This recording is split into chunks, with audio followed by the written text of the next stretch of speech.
नमस्कार, आप सुन रहे हैं द गैंगस्टर सागा मोहब्बत पलों में मेरे साथ। पिछले एपिसोड में हमने जाना था अमाल की पीठ पर सॉरी दोबारा से वो लेप और कविशा की कलाई पर वो उंगलियां दोबारा आई थी। आए तो होठ भी थे जो पड़े दिल पर थे। अमाल के कामों ने एक बार फिर खामोश किया था कविशा को जब प्रिया ने बताया था कि उसका एडमिशन अमाल की कामों के ज़रिए हुआ। सिर्फ काम ये था कि वो एक प्रोफेसर को जानती थी, दैट्स इट। बाकी एडमिशन प्रिया के पेपर्स पे और उसकी काबिलियत पर ही हुआ। अमाल का उस बेहद ख़तरनाक गिरोह के पास जाना और वहाँ से पेपर साइन करके ले आना, कविशा की वो थकान, मॉम के साथ वो दो बात और रूह की आंखों का नम, आंखों के साथ साथ उसका वो आलिंगन जो उसने अपनी भाभी पर डाला था, और वो बात जो कह दी थी रूह ने। तो बस यही था पिछला एपिसोड। आइए अब अगले एपिसोड में चलते हैं। कविशा रूह के साथ थी। तुम शांत हो जाओ प्लीज़ बेटा, तुम शांत हो जाओ, बैठो, यहाँ बैठो और मुझे बताओ क्या हुआ। हाँ, बेड पर बैठ गए थे दोनों। कविशा ने ठीक अपने सामने बिठाया था रूह को। क्या हुआ, कॉलेज में कोई प्रॉब्लम है? एक हाथ से दोनों हाथों को रूह के पकड़ा हुआ था कविशा ने, और एक हाथ को रूह की गाल पर लगाकर उसके आंसू पोंछकर अपने थंब से उसका गाल सहला रही थी कविशा। बोलो बेटा, कॉलेज में कोई दिक्कत है? रास्ते में कोई दिक्कत है? कोई परेशान कर रहा है? हाँ, क्या हुआ है? फीस उसका चक्कर तो बढ़ ही नहीं सकता। हाँ, रूह सिर्फ सर झुकाए रोती नज़र आई थी। उसकी झुके हुए चेहरे को सामने किया था उठाकर कविशा ने। क्या हुआ, प्यार हो गया है किसी से? कविशा ने सीधा पूछ लिया, और इस बात पर हाव भाव बदल गए थे रूह के चेहरे के। तो प्यार हो गया है? गर्दन को हाँ में हिलाया था यहाँ रूह ने। तो इसमें रोने वाली क्या बात है? इसमें तो तुम्हें खुश होना चाहिए ना बच्चा। हाँ, चलो इन आंसुओं को पोंछो भाभी। लेकिन क्या लेकिन? हाँ,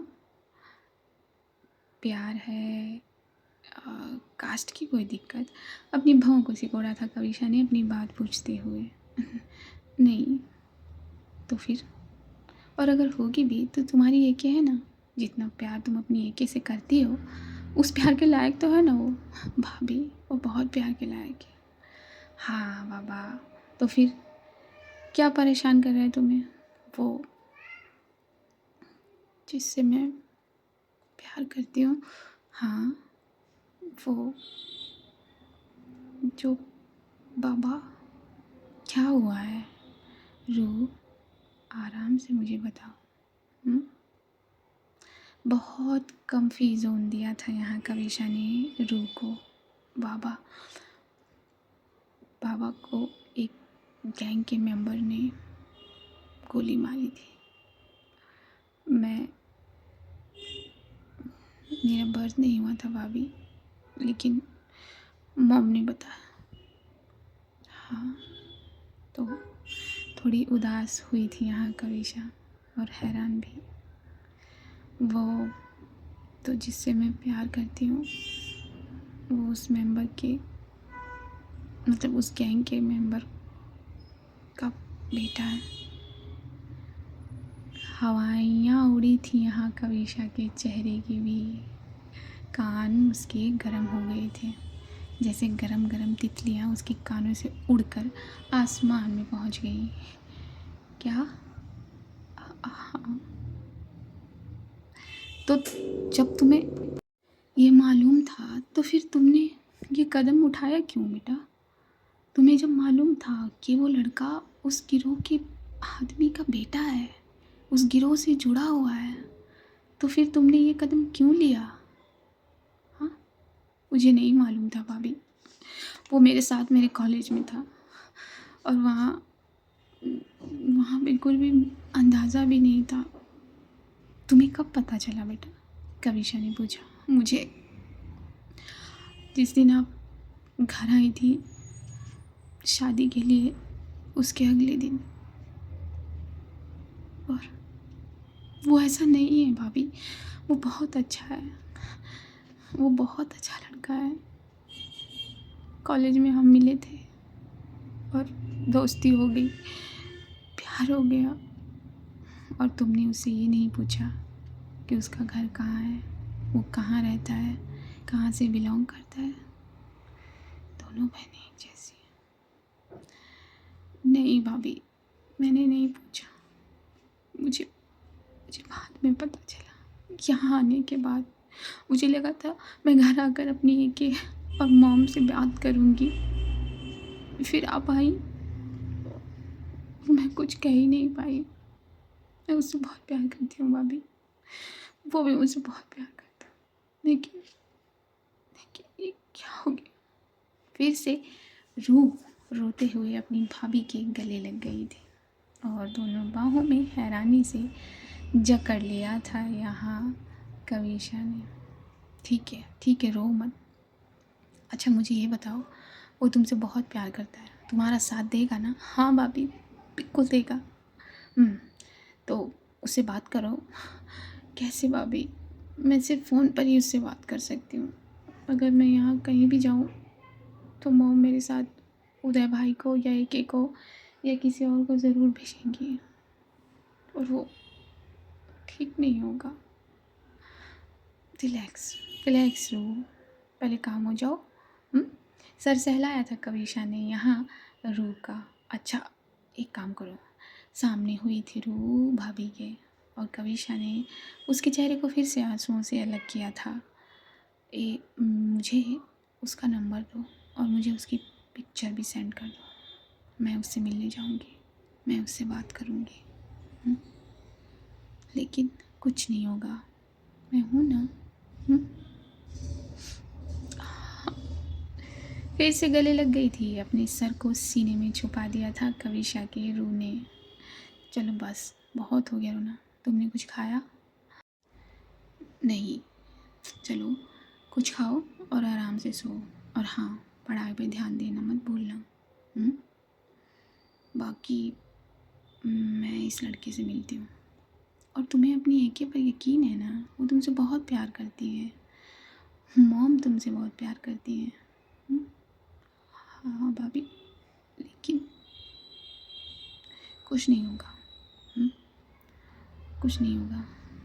हवाइयाँ उड़ी हुई थी उसके चेहरे की, लेकिन शांत कर रही थी रूह को।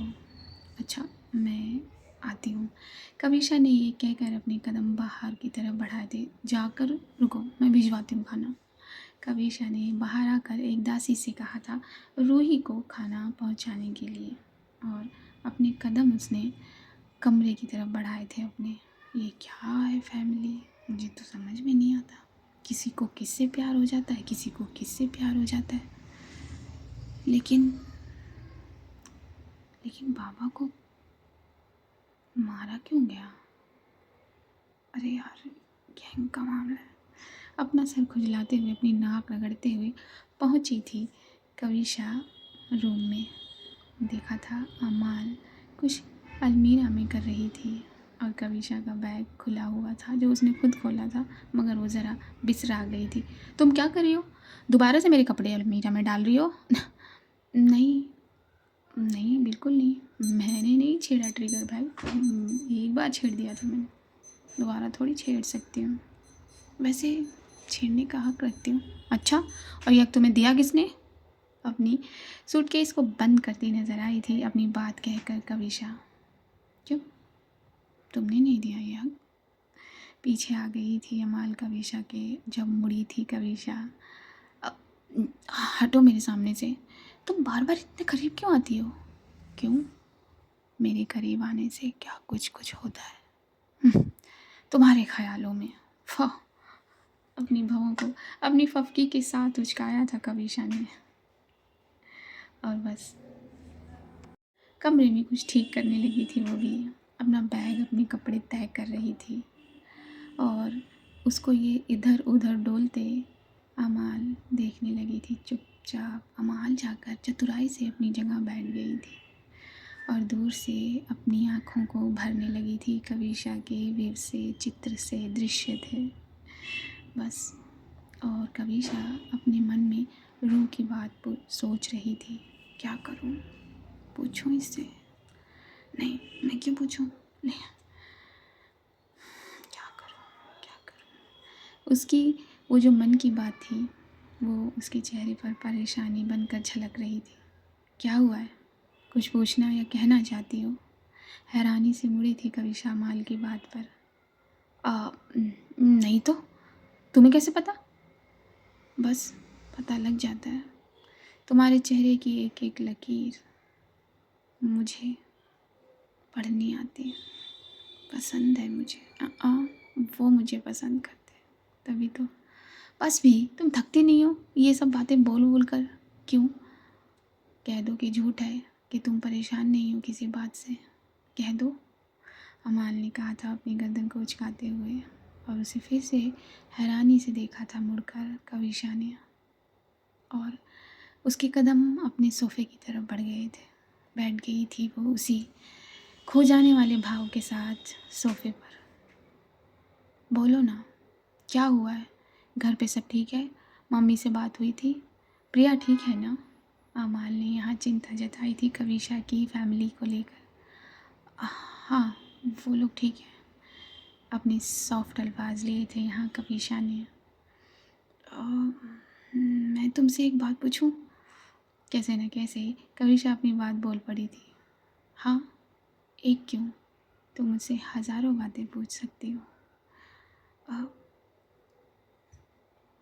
तुम्हारे डैड यानी कि तुम्हारे पापा, मतलब कैसे वो इस दुनिया में, मतलब पूछना चाह रही थी कविशा, लेकिन वो अल्फाज नहीं बटोर पा रही थी। कैसे पूछे अमाल, लेकिन उसके टूटे फूटे अल्फाजों को समझ गई थी। बाबा के बारे में जानना है? हाँ, मेरे बाबा बहुत स्ट्रॉन्ग थे, बहुत। मैं 7 साल की थी जब मैंने अपने बाबा को आखिरी बार देखा, लेकिन उन 7 सालों में मेरे बाबा अपनी सारी स्ट्रॉन्गनेस मुझे दे गए, अपनी बहादुरी, अपनी दृढ़ता मुझे दे गए। और जब रूह आई तो बाबा छोड़कर चले गए। हाँ, लेकिन कैसे? कविशा ने पूछा था। अमाल की आवाज़ ज़रा उदासी का ग्राफ ले गई थी। कैसे? धोखा दिया था, धोखे से मारा था एक गैंग के मेंबर ने उन्हें। उनका दोस्त और वो एक किसी काम पर गए थे। उन्हें झूठा दिलासा देकर एक जंगल में बुलाया।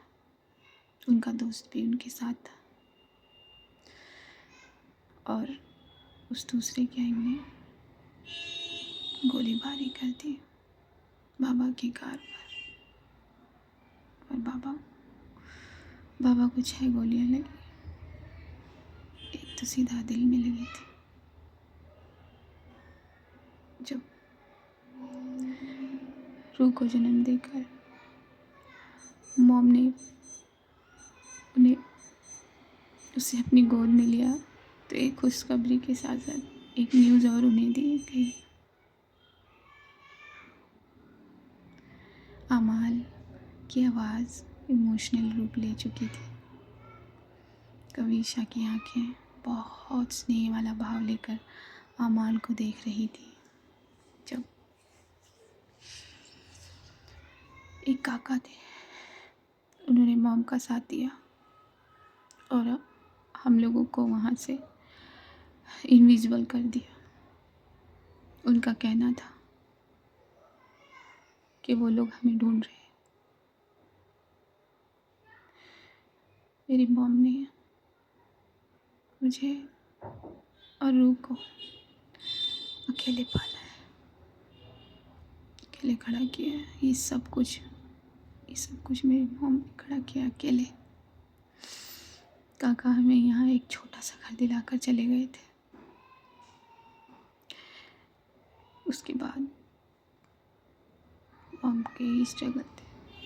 मॉम ने क्या नहीं किया, यहाँ तक कि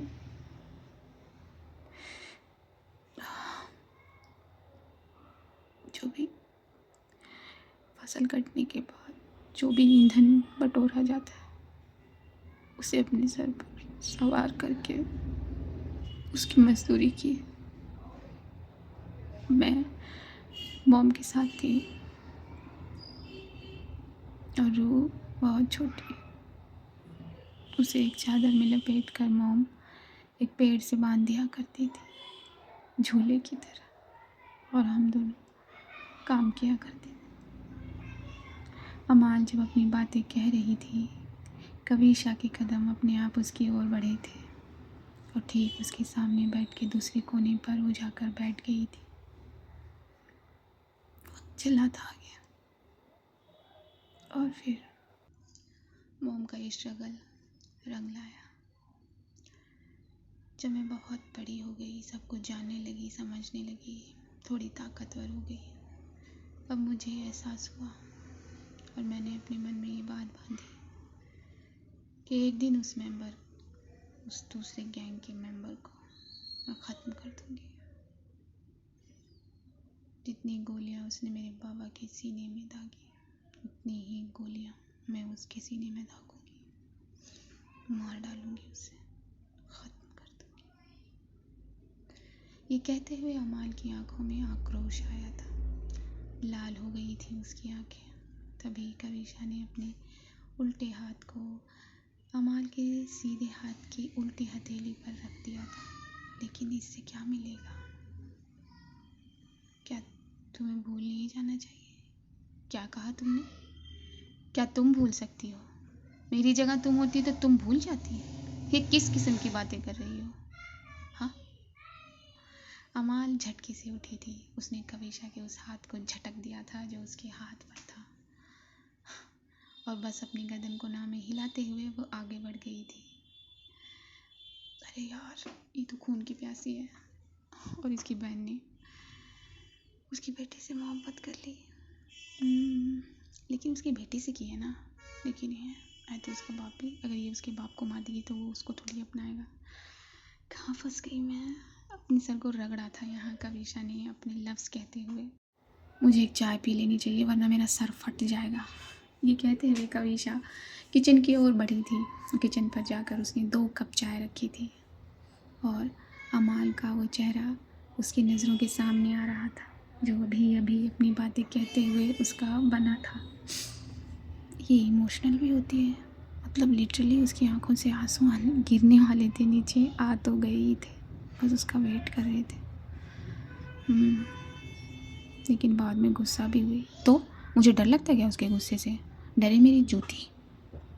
ये कहते हुए कविशा ने 2 कप में वो चाय छान ली थी और लेकर बाहर की तरफ बढ़ी थी। एक दास इधर से गुजरता नज़र आया था। सुनो, अमाल कहाँ है? अमाल बीवी तो छत पर गई हैं। छत पर? जी हाँ, ठीक है, तुम जाओ। कविशा ने उस दास को जाने के लिए कहा और अपने कदम उसने ऊपर सीढ़ियों की तरफ बढ़ा दिए। 1 सेकंड, इसे गुजरने देते हैं। जब ऊपर पहुंची तो कविशा ने देखा अमाल अपने दोनों हाथों को सीने पर बांधे ऊपर आसमान की तरफ देख रही है। चाय? कविशा ने कप उसके सामने करते हुए कहा था। वो मुड़ी थी उसी पोजीशन को होल्ड किए हुए। तुम मेरे लिए चाय लेकर आई हो? अमाल ने भवें उचका कर पूछा। हाँ तो क्या, तुम्हें क्या लगता है मैं इन कबूतरों को चाय पिलाऊंगी? हाँ, तुम किसी को भी कोई सी भी चाय पिला सकती हो। पता नहीं इसमें क्या डाला हो, मे भी कोई कबूतर का खाना डाल दिया हो। देखो, चाय पीनी है तो पियो वरना रहने दो। खींच लिया था कप कविशा ने अमाल वाला और अपने हाथ वाले कप को अपने लबों से लगा दिया था। नहीं, पीनी है मुझे चाय, लेकिन ये कप नहीं, इस कप की पीनी है। और वो कप कविशा से छीन लिया था अमाल ने और उसको वहीं से अपने लबों से लगाया था जहाँ से कविशा ने लगाया था, उसकी वो हल्की लिपस्टिक। कप पर अपनी छाप छोड़ गई थी और अमाल ने कविशा की नज़रों में डाले डाले ही उस कप को अपने होठों से लगा दिया था। बहुत। क्या इसमें तुमने मिश्री घोली है? नहीं, मैंने नहीं खोली इसमें मिश्री, चीनी डाली है मैंने। 1 सेकंड। और उस दूसरे कप की चाय को भी चख लिया था अमाल ने, जो अभी कविशा ने अपने लबों से नहीं लगाया था। क्या है, तुम दोनों चाय क्यों झूठी कर रही हो? मैं नहीं पीऊँगी तुम्हारी झूठी चाय। अरे पी लो, ये खुश नसीबी किसी को हासिल नहीं। ओफो, तुम्हारे ख्याल। फिर से उफ की थी यहाँ कविशा की पलकें भवों के साथ। लेकिन ये तो इतनी मीठी नहीं जितनी मीठी ये। क्या लबों में मिश्री रखती हो? आमाल कविशा के बेहद करीब हो गई थी, बेहद। सिर्फ वो 4 फिंगर की दूरी थी। याद है ना किस तरह करीब हुआ करते थे ये दोनों, जब वो अलग तरीके का खिंचाव था। आज भी ये दोनों उतने ही करीब थे, लेकिन ये खिंचाव बहुत अलग था। इन लबों की मिश्री को डायरेक्ट लबों से मिला दो ना। हाँ, और वो झुकती नज़र आई थी कविशा के चेहरे पर। कविशा ने अपने दूसरे हाथ से धकेल दिया था अमाल को। अपनी हद में रहो, समझी तुम? मैं तुमसे 2 बातें करने लगी हूँ, तुमसे कुछ शेयर करने लगी हूँ। इसका मतलब ये नहीं है कि तुम मेरे करीब आ जाओगी, तुम्हें ये हक मिल गया है। कविशा ने एक ही लाइन में अपनी सारी बातों को फट फट फट बोल दिया था। आओ। अच्छा जी, सिप लिया था यहाँ अमाल ने उसी कप से। ठीक है, कोई बात नहीं। वैसे भी इन मिश्रियों पर तो मेरा ही हक है, और जब होठ इतने मीठे तो बाकी चीज़ें कितनी मीठी होंगी। बहुत स्लो बोला था यहाँ अमाल ने, बहुत स्लो, जैसे ये सोए हुए कबूतर सुन लेंगे उसकी बात को। और कविशा यहाँ खामोश हुई थी। घूर कर देखा था उसने अमाल को। ये घूरना भी किसी मिठास से कम नहीं है। मेरी बीवी, आज तुमने अपने हाथ से मुझे चाय पिला ही दी। वो दिन दूर नहीं जब मैं इन लबों से अपनी चाय पीऊँगी। उफ, तुम्हारे ख्यालों में, सिर्फ तुम्हारे ख्यालों में, समझी तुम? मेरी बातों की वजह से तुम उदास हो गई थी, इसलिए मैंने तुम्हें ये चाय का कप दिया, समझी तुम? अब अपनी कप और अपने इन कबूतरों के साथ यहीं सो। ये कहकर कविशा मुड़ गई थी और अपना कप लेकर नीचे की तरफ बढ़ी थी। उसे देखकर सिर्फ मुस्कुराती नजर आई थी अमाल। सुबह जब आँख खुली थी अमाल की, तो उसकी नज़र सीधा उस अलमीरा के आईने पर गई थी, जहाँ कविशा खड़े होकर अपने बालों को अपनी हथेलियों से जरा झटकती नज़र आई थी। तभी उसने फ़ोन उठाया था और एक नज़र अमाल की तरफ देखा था। अमाल ने फट से अपनी आँखों को बंद कर लिया था। कविशा ने अमाल को देखकर ये संतुष्टि पाकर कि वो सोई हुई है, फट से उसने उस मोबाइल से एक नंबर डायल किया। हेलो, हाँ, मैंने तुम्हें रात को मैसेज किया था ना? हाँ, तो तुम मुझे एड्रेस सेंड कर दो, मैं आ रही हूँ। इतना कह के कविशा ने फ़ोन कट कर दिया था और अमाल ने वो सुन लिया था। कविशा जल्दी जल्दी अपने बालों को समेटते हुए, अपने दुपट्टे को अपने सर पर रखते हुए पूजा घर की तरफ बढ़ गई थी और अमाल उठकर बैठ गई थी। अपनी भवों को सिकोड़ कर वो कुछ सोचने लगी थी। सोचते हुए वो वापस बाथरूम में गई थी। वो भी स्नान करके पहुंच गई थी पूजा घर, जहां कविशा पूजा कर रही थी, पाठ पढ़ रही थी, आरती कर रही थी। जब कविशा ये सब पूरा करके मुड़ी थी तो आज अमाल को भी अपने सामने पाया था। उसने अमाल को भी आरती दी थी। अमाल ने उसे घूरते हुए उससे प्रसाद लेकर ग्रहण किया था। चलो नाश्ता कर लो। मॉम, मुझे ना कहीं जाना है, तो मैं नाश्ता बाद में करूँगी। अरे ऐसे कैसे, बैठ चुपचाप। मॉम, कविशा से कहा था मॉम ने। कविशा को बैठना ही पड़ा था। इस बार मॉम की डांट पर अमाल मुस्कुराई नहीं, बस हैरानी वाला भाव लेकर कविशा को देखती रही कि उसे जाना कहाँ है। ले, निवाला खा कर जा।